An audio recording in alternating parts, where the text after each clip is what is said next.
Kalau dulu anak-anak takut sama orang tua. Kalau sekarang? Kalau dulu anak-anak orang tua yang ngatur. Kalau sekarang? Anak-anak yang banyak ngatur orang tua. Jangan mau. Jadi gimana pandangan seperti ini? Dalam hal ini gimana menurut pandangan Bapak? Terima kasih Pak Ustadz, Pak Ustadz Somiji, Ibu-ibu Majelis Taklim dan para pemirsa SCTV. Alhamdulillah saya diundang. Saya terima kasih banyak pada acara kita ini, acara curhat ini. Dan memang bagi kami melihat bahwa pendidikan ini sebenarnya mulai dari lahir sampai kita memati tadi yang seperti disampaikan oleh Pak Ustadz, itu yang pertama. Yang kedua, memang kalau kita lihat dari pendidikan itu ada namanya pendidikan di keluarga, ada pendidikan di tingkat formal, ada pendidikan masyarakat.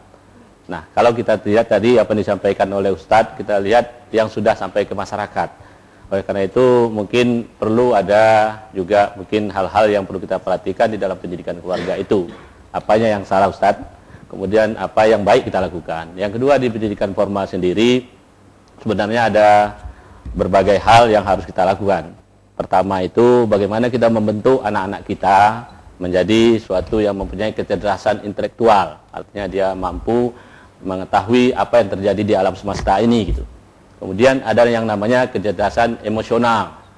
Itu dibentuk di dalam pendidikan-pendidikan tadi. Ya. Kecerdasan emosional ini bagaimana dia bisa mengendalikan diri. Karena di dunia ini penuh dengan berbagai godaan, berbagai hambatan dan tantangan gitu. Kemudian yang ketiga tadi adalah kecerdasan spiritual.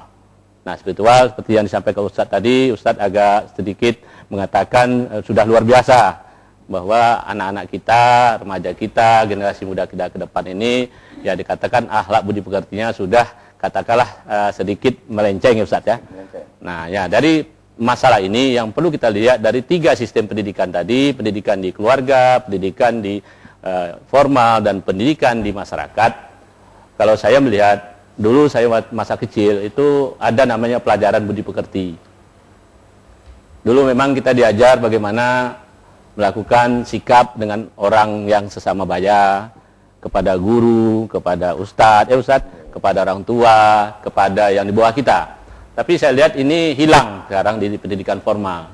Makanya saya menganggap pendidikan budi pekerti untuk akhlak ini di samping mungkin pendidikan agama yang harus lebih fokus kepada persoalan-persoalan mendidik yang 3 hal tadi itu harus kita lakukan.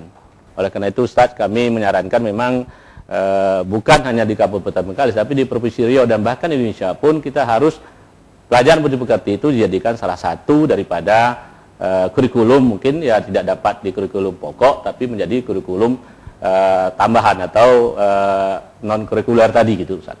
Jadi kurikulum tambahan. Kami rasa itu dulu sementara Ustaz. Masih.